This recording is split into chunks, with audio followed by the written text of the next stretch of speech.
रेणुका काले। मेरी हिंदी कक्षा हिंदी पथ में आपका स्वागत है। मल्हार कक्षा 7 के पढ़ने के लिए जो चैप्टर्स हैं वो हम कर रहे हैं। सारे चैप्टर्स पहले हो चुके हैं, तो पढ़ने के लिए लेसन जो है वो है आज का स्वामी भक्त सुमुख।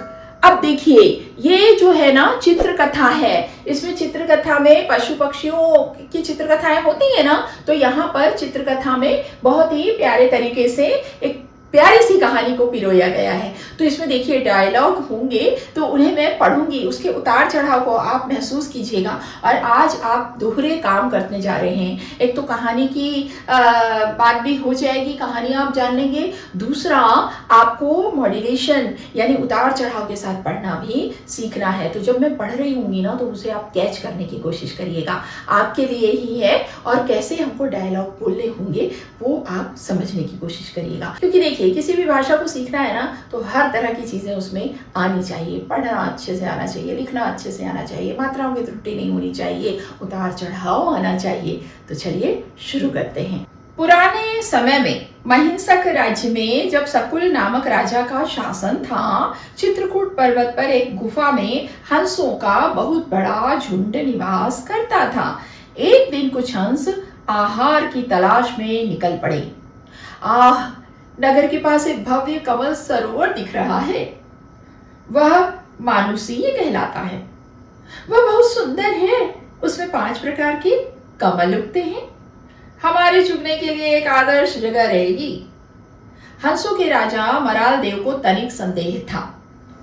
नहीं, हमें चित्रकूट का अपना क्षेत्र नहीं छोड़ना चाहिए। उसका मंत्री सुमुख उनसे सहमत था। हाँ, महाराज ठीक कह रहे हैं। और वैसे भी जिस जगह का उपयोग मनुष्य करते हो, वहां पर जाना हमारे लिए सुरक्षित नहीं है।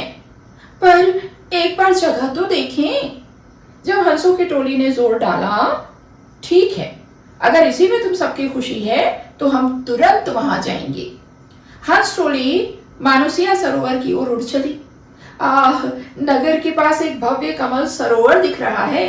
चूंकि अनेक पक्षी उस सरोवर पर आते जाते थे, इसलिए शिकारियों का वह मनपसंद स्थान बन गया था। जब हंस टोली सरोवर पर उतरी, तो हंसों के राजा के पांव आखेटक के जाल में फंस गए। ओह, मैं तो फंस गया। अगर मैं अभी ही चिल्ला पड़ा तो मेरे साथी बिना कुछ चुगे ही उड़ जाएंगे बेचारे। यहाँ पहुंचने के लिए उन्होंने कितनी लंबी उड़ान भरी है। और चुपचाप ही अपने पांव छुड़ाने का प्रयास करने लगा। मैं जितना खींचता हूँ, जाल की रस्सी मेरे शरीर में उतनी ही अधिक फंसती जाती है। उसने शांति से इंतजार किया। अब वे पानी में क्रीड़ा और उछल कूद कर रहे हैं।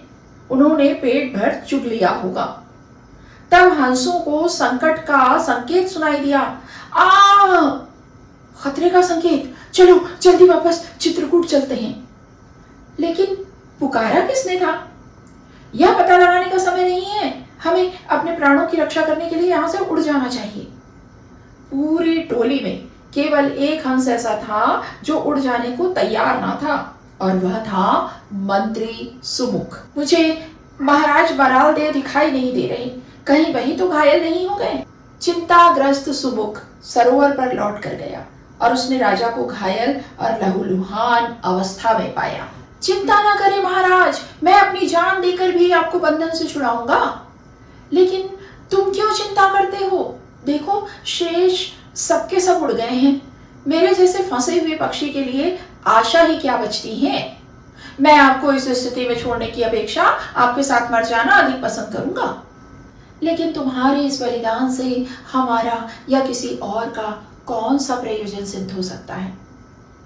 हे पक्षियों में श्रेष्ठ, संकट की इस घड़ी में आपके साथ रहना मेरा परम कर्तव्य है। सचमुच ऐसा करना तुम्हारी महानता का प्रमाण है। मैं तुम्हारी स्वामी भक्ति की प्रशंसा करता हूँ, फिर भी मैं तुम्हें जाने की अनुमति देता हूँ। तभी देखो, आखेटा किसी और आ रहा है। वाह, क्या सौभाग्य है। आज मेरे जाल में एक साथ 2 हंस फंसे हैं। लेकिन जब वह निकट गया, अरे तुम तो मुक्त हो, फिर दूसरे हंस की भांति उड़ क्यों नहीं जाते? मैं इन्हें नहीं छोड़ सकता। ये मेरे राजा होने के साथ साथ मेरे प्रिय मित्र भी हैं। इन्हें मुक्त कर दो और हमें जाने दो। लेकिन तुम तो जब चाहो जा सकते हो। नहीं, मैं अकेले अपनी मुक्ति की कामना नहीं करता। सचमुच मैं तुमसे विनती करता हूँ, महाराज को छोड़ दो और बदले में मुझे पकड़ लो। मैं इनके समान ही आकार में बड़ा और मोटा ताजा हूँ। इनके स्थान पर अगर तुम मुझे पकड़ लो तो तुम्हें कोई हानि नहीं होगी।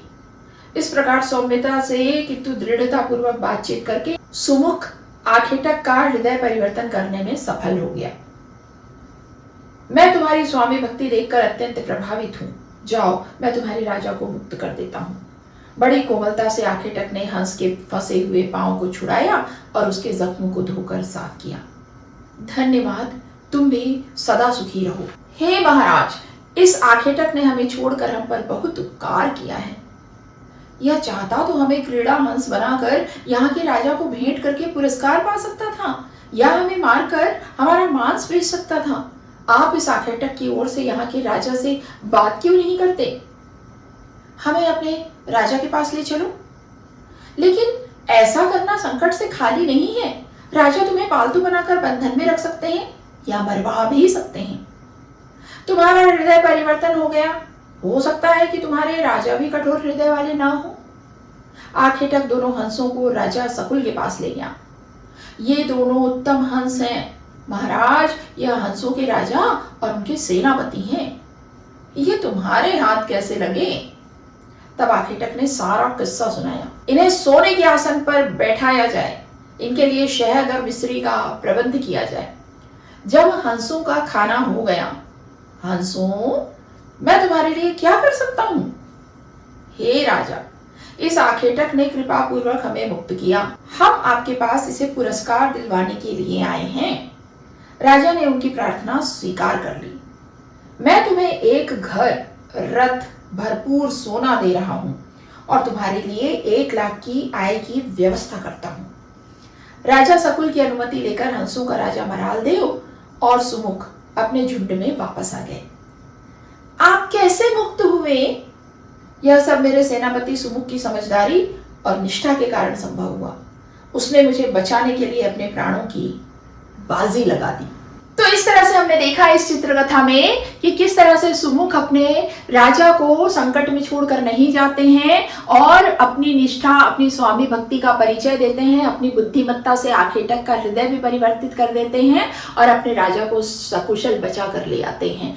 तो ये हमें सीख देती है कि हमें अपने स्वामी के प्रति निष्ठावान रहना चाहिए। हमें कभी भी मुसीबत के समय में अपने स्वामी का साथ नहीं छोड़ना चाहिए। तो आज की चित्रकथा यहीं तक थी। ये पढ़ने के लिए लेसन था मल्हार कक्षा 7 का। अगली कक्षा में मिलेंगे आपसे, तब तक के लिए स्वस्थ रहिए, मस्त रहिए और दीजिए अनुमति हिंदी पद से अपनी काले मैम को नमस्कार।